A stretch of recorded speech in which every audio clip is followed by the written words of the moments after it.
कांग्रेस नेता सुरेंद्र राजपूत ने बिहार में एनडीए की प्रचंड जीत पर कहा कि बिहार में लोकतंत्र नहीं एक तंत्र चल रहा है। देखिए, जिस तरीके से चुनाव आयोग लेम एक्सक्यूजेस दे रहा है उससे श्री दिग्विजय सिंह जी का आरोप पुष्ट होता है कि क्या देश में लोकतंत्र एक तंत्र की तरफ चल रहा है।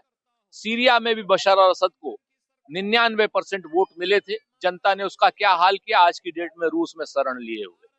बांग्लादेश में शेख हसीना ने चुनाव आयोग के साथ मिलकर के बेईमानी करने की कोशिश की थी, आज की डेट में शेख हसीना भारत में शरणार्थी के रूप में रह रही है और वहां के चुनाव आयोग का क्या हाल हुआ है ये भी देखने वाली बात है।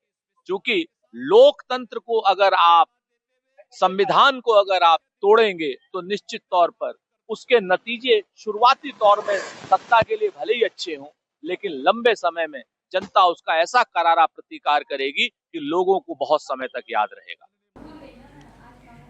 किशनगंज विधानसभा सीट में एनडीए प्रत्याशी की हार पर बीजेपी नेता बिजली प्रसाद सिंह ने मुस्लिम समाज को जिम्मेदार ठहराया है। उन्होंने कहा कि मुस्लिम समुदाय बीजेपी को वोट नहीं देता, इसलिए एनडीए उम्मीदवार को हार का सामना करना पड़ा है। किशनगंज में एनडीए का हारने का कारण हमारा वहाँ जनसंख्या कम है, वहाँ हमारा जो वोट पोलिंग हुई उतना वोट तो हमको मिला, हमको कुछ जो है एनडीए के सरकार के नाम पर में हमको अदर वोट भी कुछ मिला, लेकिन वहाँ हमको एक भी वोट अदर वोट नहीं मिला।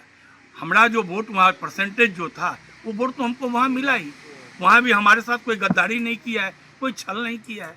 हम एनडीए वहाँ भी संगठित थे और एकजुट होकर के जो हिंदू वोट पड़ा और वो हिंदू वोट तो उनके झोली में पड़ा।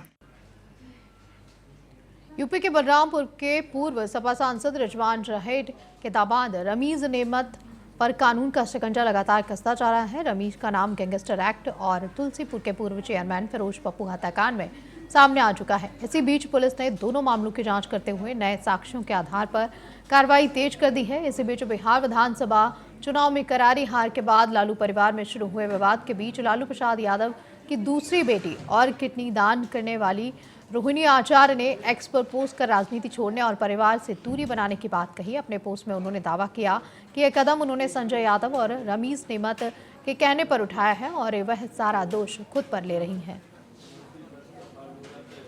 नहीं, मेरा कोई परिवार नहीं है। अब ये जाकर के आप संजय, रमीज, तेजस्वी यादव से पूछिए, मेरा कोई परिवार नहीं है। वही लोग निकाला है हमको परिवार से, क्योंकि रिस्पॉन्सिबिलिटी लेना नहीं है उनको। पूरा दुनिया बोल रहा है जो चाणक्य बनेगा तो चाणक्य से आप सवाल पूछिएगा। जब कार्यकर्ता चाणक्य से सवाल कर रहा है, पूरा देश दुनिया सवाल कर रहा है कि पार्टी का ये ऐसा हाल क्यों हुआ। अब जब संजय और रमीज इन लोग का नाम लीजिए तो आपको घर से निकाल दिया जाएगा, आपको बदनाम किया जाएगा, आपको गाली दिलवाया जाएगा, आपके ऊपर चप्पल उठा करके मारा जाएगा।